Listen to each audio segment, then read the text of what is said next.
ದೋಸ್ತಿ ಸರ್ಕಾರದ 5 ನಾಯಕರನ್ನ ಖೆಡ್ಡಾಕ್ಕೆ ಕೆಡವಲು ಬಿಜೆಪಿ ಮಾಸ್ಟರ್ ಪ್ಲಾನ್ ಮಾಡಿಕೊಂಡಿದೆ.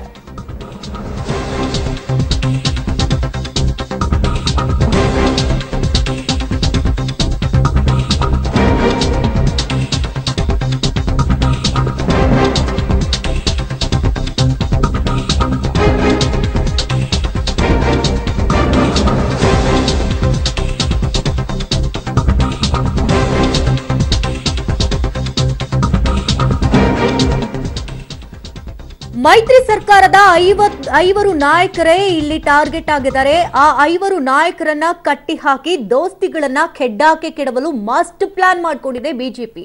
ಮೈಸೂರಿನಲ್ಲಿ ಸಿದ್ದರಾಮಯ್ಯನವರು, ಮಂಡ್ಯದಲ್ಲಿ ಕುಮಾರಸ್ವಾಮಿಯೇ ಪ್ರಮುಖವಾಗಿ ಟಾರ್ಗೆಟ್ ಆಗ್ತಾ ಇದ್ದಾರೆ. ಇತ್ತ ಹಾಸನದಲ್ಲಿ ರೇವಣ್ಣ, ಬೆಂಗಳೂರು ಗ್ರಾಮಾಂತರದಲ್ಲಿ ಡಿಕೆ ಶಿವಕುಮಾರ್ ಅನ್ನ ಖೆಡ್ಡಾಕ್ಕೆ ಕೆಡವಲು ಪ್ಲಾನ್ ಮಾಡಿಕೊಂಡಿದೆ. ದೇವೇಗೌಡರು ಎಲ್ಲಿ ನಿಲ್ತಾರೋ ಅಲ್ಲೇ ಮಾಜಿ ಪ್ರಧಾನಿಗೆ ಟಕ್ಕರ್ ಕೊಡುವ ಸಾಧ್ಯತೆಗಳಿದೆ. ಬಿಜೆಪಿ ರಾಷ್ಟ್ರೀಯ ಅಧ್ಯಕ್ಷ ಅಮಿತ್ ಶಾ ಈ ವಿಚಾರವಾಗಿ ರಣತಂತ್ರವನ್ನ ರೂಪಿಸಿದ್ದಾರೆ. ಹಾಗಾದ್ರೆ ಈ ರಣತಂತ್ರ ವರ್ಕೌಟ್ ಆಗುತ್ತಾ ಅನ್ನುವಂಥದ್ದು ಸದ್ಯದ ಪ್ರಶ್ನೆ. ಡಿಕೆ ಬ್ರದರ್ಸ್ ವಿರುದ್ಧ ನಿಶಾಸ್ತ್ರವನ್ನ ಪ್ರಯೋಗಿಸಲು ಬಿಜೆಪಿ ಮುಂದಾಗಿದೆ.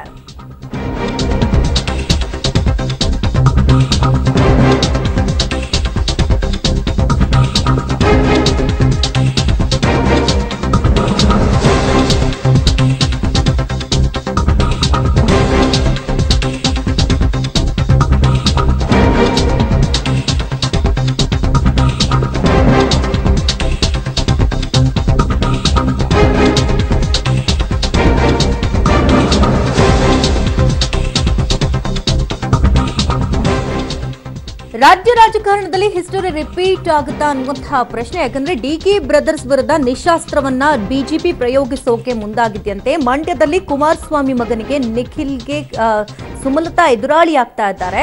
ಇತ್ತ ಬೆಂಗಳೂರು ಗ್ರಾಮಾಂತರದಲ್ಲಿ ಡಿಕೆ ಸುರೇಶ್ಗೆ ನಿಶಾ ಎದುರಾಳಿನ ಅನ್ನುವಂತಹ ಪ್ರಶ್ನೆ. ಅದ್ರ ಬಗ್ಗೆ ಇನ್ನು ಸ್ಪಷ್ಟ ಚಿತ್ರಣ ಸಿಗ್ತಿಲ್ಲ. ಜ್ಯೋತಿಷಿಗಳ ಸಲಹೆಯನ್ನ ಪಡೆದು ಮಗಳನ್ನ ಕಣಕ್ಕಿಳಿಸಲು ಯೋಗೇಶ್ವರ್ ಯೋಚನೆಯನ್ನ ಮಾಡಿಕೊಂಡಿದ್ದಾರೆ. ಈ ಹಿಂದೆ ತೇಜಸ್ವಿನಿಯನ್ನ ಕಣಕ್ಕಿಳಿಸಿ ದೇವೇಗೌಡರನ್ನ ಸೋಲಿಸಿದ್ರು ಡಿಕೆ ಶಿವಕುಮಾರ್.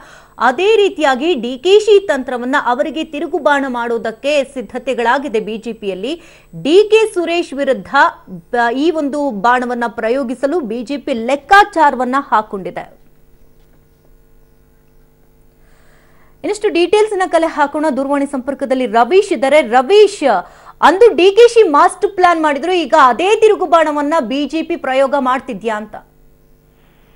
ಶಕುಂತಲ, ಪ್ರಮುಖವಾಗಿರ್ತಕ್ಕಂಥದ್ದು ಈಗಾಗಲೇ ಸಾಕಷ್ಟು ರಾಜಕಾರಣವೂ ಕೂಡ ಬದಲಾಗಿದೆ. ಅಂದ್ರೆ 2004 ಇರ್ತಕ್ಕಂಥ ರಾಜಕಾರಣಕ್ಕೂ ಮತ್ತೆ ಈಗಿರ್ತಕ್ಕಂಥ ರಾಜಕಾರಣಕ್ಕೂ ಕೂಡ ಸಾಕಷ್ಟು ವ್ಯತ್ಯಾಸ ಆಗಿದೆ.